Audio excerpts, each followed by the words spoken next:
So, first match up, Toby, what do we have? We've got the Blues versus the Hurricanes. Now, the Blues lost 22-12.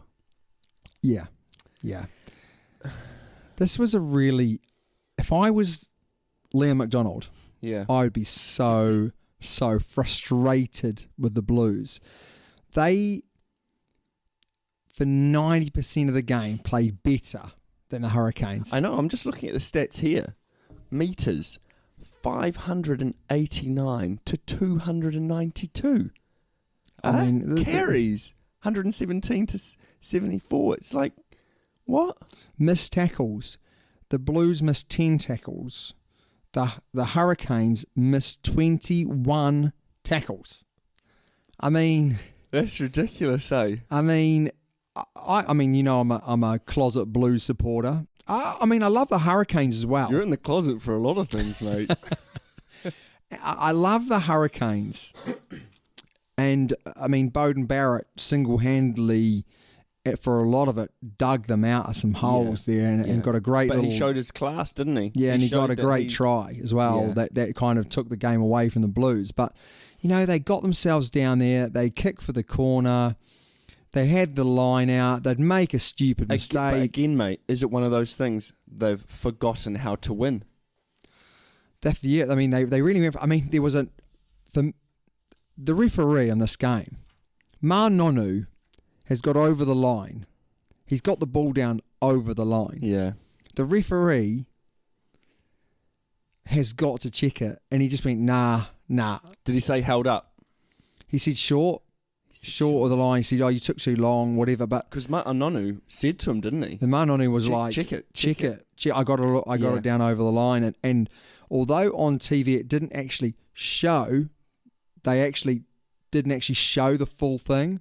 It became quite evident that he got it over the line. So they just cut it out. They cut it. I mean, it was literally just like us, mate. Like us. Literally just about to show them that he's got the ball over the line, and then boom, gone, cut. So I just felt flat. I feel sorry for them. Even though I'm a Hurricane supporter, and they've lost a couple of games now in a row like that, very, very close. When they had control of the game. Another thing was, what on earth are they doing Harry Plummer and Attila Black? Because I was sure that they'd settled on Attila Black. All they're doing is flipping a coin. Or they're going, Vice, yeah. They're going... Plummer, you go. Attila Black, hang on. I'll lick my finger and stick it in the air. Who are we going with today? I mean, what's that about? It's just so inconsistent, isn't it? Did Ma Nonu play well? I asked you that question, didn't I? Yeah, I mean, I'm flat. I'm flat on this. I felt watching this game I can see it in your face. You're a bit down, mate. I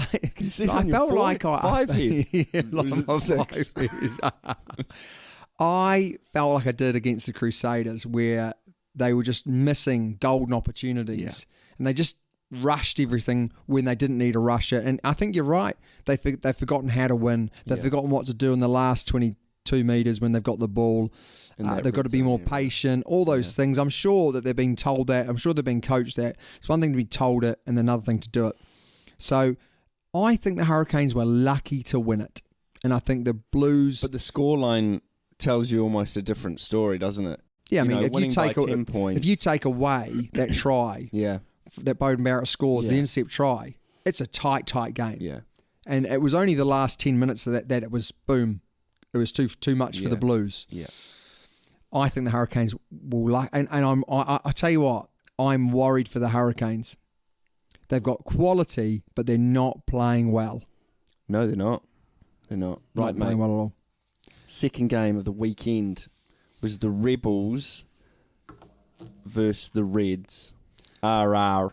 I mean, we picked this one. Well, Sorry, everyone. You picked all of them on Saturday. 30 points to 24. And it was a true reflection of the game. That's how close it was. Reds kicked well.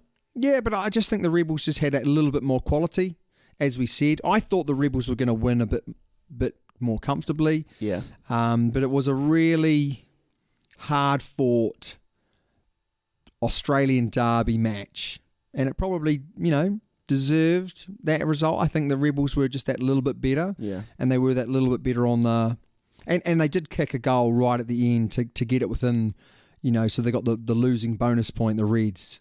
So, it wasn't actually it wasn't as a fair close. reflection. Yeah, it wasn't as close as it may maybe look. Yeah. And you look here and you would say on the stats, They're almost up on every stat, aren't they? they're almost up on every stat, apart from turnovers won. But they're up on every stat. And it was a bit like that when you watch the game. Yeah. Although I did think, the Reds hung in there well. Yeah, they did. But there we go. I think the Rebels just showed their class. They did next game, mate. Next game. And you cut me off there, but it's okay, mate. It's all right. No, you get used to that with me, though, don't you?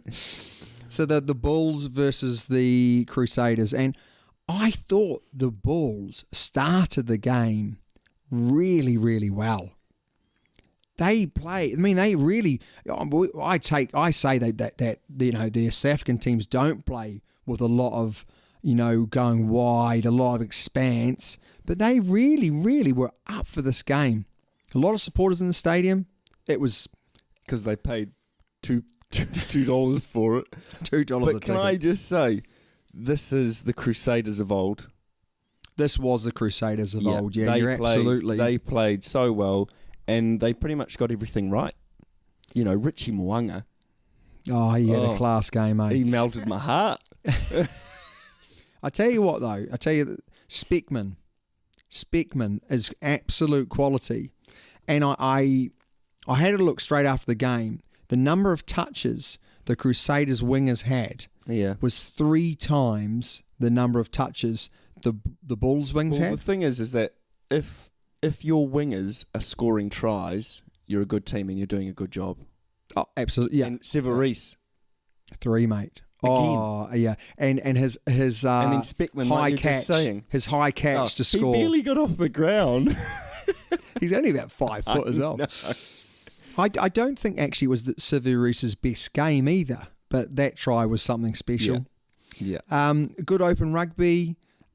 I thought Pollard for Vermeulen played really well. Pollard is quality. Yeah. Is quality. Although he got stepped a couple of times. Not going to lie. Defensively, it was like, ooh, how the ankles there, fella. I did think that Reed, interesting. I'm not 100% convinced that he's should be starting at 8. No, I agree. I think he's got to move to 6. I would be surprised if he went overseas and he played at 8. He just is not the ball carrier that he used to be. No. He does lots of things well. Yes. This is not. Don't get me wrong. This is not no, not at all. He does a lot of things well. But I'm sure for him as well, perfection. You've got to aim for perfection. He's not been the perfect rugby player at the moment. No, he's. I mean, in the rucks, he's fantastic. Oh, yeah, running wise, he's great. Well, no, that's with ball in hand, not making contact, but he's making the right decision. When he made that break, oh mate, no, he made the break, no. He gave the right pass. No, I just think that if you go back to when he was World Player of the Year, he was unstoppable with ball in hand. Now, he really is just chugging it up. But the thing, okay, I meant ball in hand in space. Okay, he's very good. Very good, yes. But you're meaning ball in hand making contact. He doesn't seem to make the yards that he used to. No, not at all. And he's still a big lump, so I'm not quite sure why.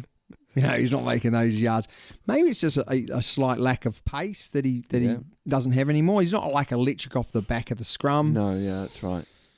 I'm going to say he should move to 6, and I'm going to say Ione to 8. Jeez, for the ABs. Yeah, I agree.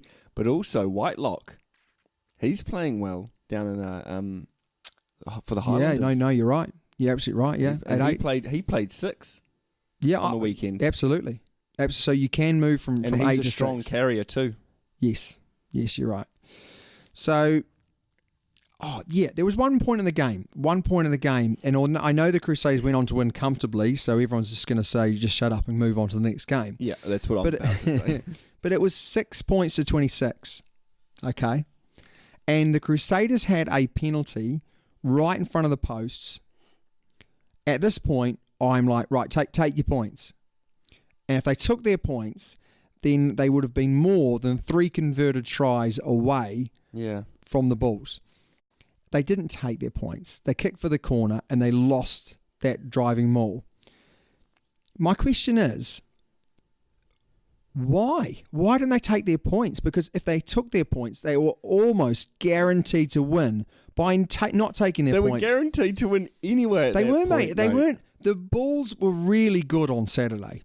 They just fell away. Oh, yeah, no, real good. They scored 13 points. Yeah. They were fantastic. They just fell away at the end of the game. You know, it was a real competition for a good 20, 30 minutes. Yeah, how long's the game, mate? Come on, let's move on. Yeah, okay. So the Crusaders won comfortably, but I just did think at that point they would have guaranteed the win, and they did give them an opportunity to come back. Yeah. They weren't good enough to take it. No. Right, Highlanders versus the Jaguares, 32-27. What did you think?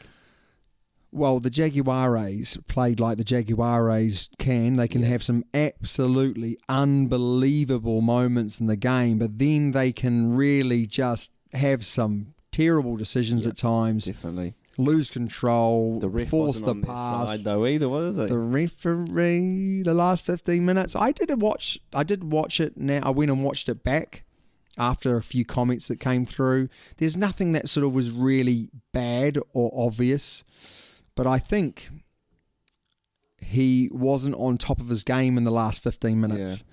And I think that does happen, you know, the difference between a really, really, really good referee, like let's say Nigel Owens, arguably one of the best referees in the world, and someone like O'Keefe, is the fact that O'Keefe can start the game well, but they get fatigued. They get fatigued, and then when you get fatigued, you start making some poor decisions. Yeah, or you're not up with the play. Not up. Well, I think he was up with the play, but Super Rugby is so fast and furious that they're going to get tired, and when you get knackered, you start not making good decisions. Not enough brain going to the old grey matter, mate. And I think that's what happened. Yeah. But fair play to the Highlanders yet again. They grind out a good win. Aaron Smith, Josh Ione, they both had great games. And I think as a group again. Yeah, they play as a team, don't they? Which is every week we say the same thing about them, but they do play as a team. It plays a team very, very well. And the stats would lean towards a pretty even match. Yeah, very. And it was. And it was a really even match. So, but it was interesting, like no points scored in the last 15 minutes. No points at all scored in the last 15 minutes. Normally you'd expect someone to get something, but nothing happened. No, the ref got the points there. The ref. Next game, mate, is the Chiefs versus the Sharks. Another really, really close game. Now, I'm looking at the stats here, and it's all going the Sharks' way. All of it. Yeah, there's a lot of black on our stat sheet here, isn't there? Apart from turnovers won. That's the only stat that's in the Chiefs' But how favour. good? How good were some of the Chiefs' tries? Oh, my God. And they did score 4 tries against 2. The Sharks scored 2 tries. Yeah, true.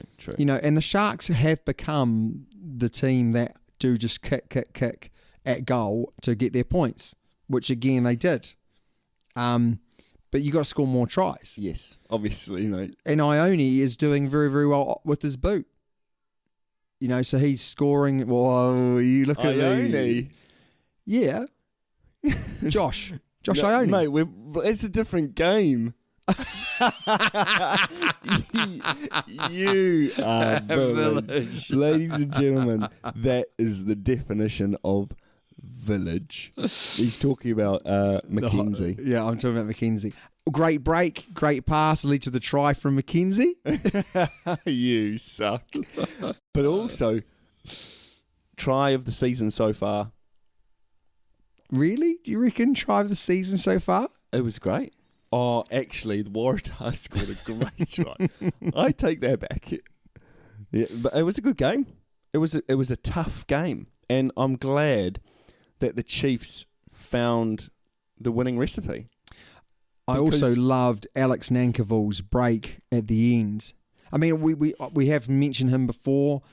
It was nice to see Anton Leonard-Brown playing at 12, him playing at 13. I'm kind of thinking maybe that's the future for them as well. Is he the best player in New Zealand right now? You're talking about Anton Leonard-Brown. He's been playing well. He's been consistently the best player. He's not the best in the Chiefs. He's not the best player in New Zealand. He's not the best player in New Zealand, but he has been playing Who's very. the best player in New Zealand right now? I mean, you take your pick. Richie Mo'unga. Well, Richie Mo'unga's right up there. Oh, actually, Sivu Reese is right up there. Oh, come on. The Ginger Ninja's right up there. Oh, yeah, he is. We do like him. He's playing really, really well. My big question is he going to start? Is he going to start for the ABs? And my answer would be no. So, really? Well, yeah, 12. I mean, it depends how they want to play Lamar. Yeah, but I don't even think that's even a question. I think they're going to go for someone like Crotty at 12 to start with for the ABs, or Sonny Bill to start at the ABs, or Manonu to start at 12. I just don't see Anton Leonard-Brown starting at 12. I think he's played great, but I don't think he's going to start at 12 for the ABs. Oh, he's not going to start, but he should be in front of a lot of those people. Yeah. I mean, Crotty arguably has had a very quiet season so far. He's dipped, hasn't he? So ever since he's said he's going overseas, he's probably moved overseas. His head's moved over there. He's not played badly. And Crotty doesn't... I mean, the great thing about Crotty is he's very, very consistent. He'll always put it out there, a good performance, but he hasn't exactly been ripping it up like Anton Leonard-Brown has been. So is he the best player in New Zealand? I wouldn't say so, but he's right up there, that's for sure. Next game, mate. Yeah. We have the Lions versus the Waratahs. Yeah. Now, the Waratahs scored some fantastic tries. They scored some really good tries. It's nice to see, actually, the Waratahs after... I mean, it must have been very, very difficult for them with the Israel Folau issue. Definitely. And to be fair to them, they've handled that incredibly well. Although they lost this game by, 1 point. Literally 1 point? Literally 1 point, yeah. They did play some very, very nice rugby, which was good to see. Like the Waratahs that we normally see. Yeah, because they're normally up there, aren't they? Well, they've got a great team. They do, yeah. They've got a great team, and possibly in the last couple of weeks they've underachieved. Yeah. Did they underachieve in this game? I think, no. No, I just think they got beaten by a better team. They got beaten by, let's be honest, the Lions played pretty well. They played, it's a little bit like going back a few years. You go to South Africa, it's worth a few points. Yeah. And that's what it was like in this game. It was going back to South Africa, it was worth a few points, and the Lions literally just nipped them by a point. Right, last game, mate. Brumbies versus the Sunwolves. As you mentioned, mate, the Brumbies had their tails up going to this game. 33-0. Didn't expect that, to be honest. What did we say at the start of this season about the Sunwolves? Can you remember? No, mate. My memory's like a goldfish. We said that even if they play well to start, they're going to come bottom because they're going to run out of players. They're not going to be as consistent. And that's exactly what's happening now. Unfortunately, I really like the Sunwolves.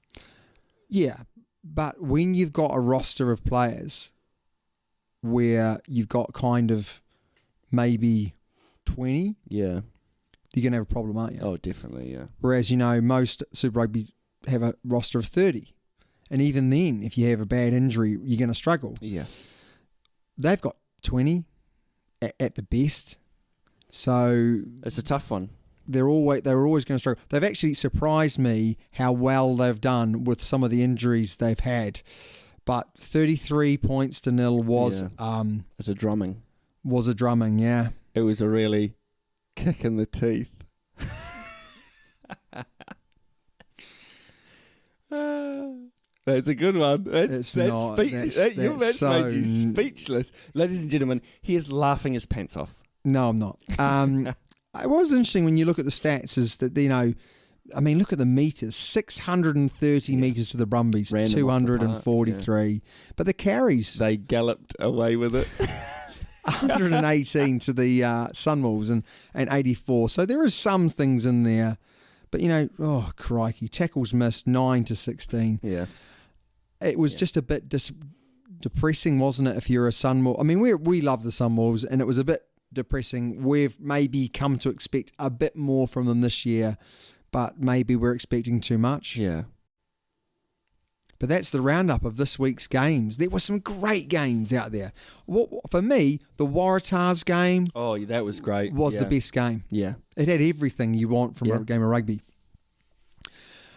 We are going to preview next week's matches. And can I just say, when I looked at this, I've actually done them. I've actually ticked mine now. It was the first time ever. It was really tough. Really tough to predict this week's games. But we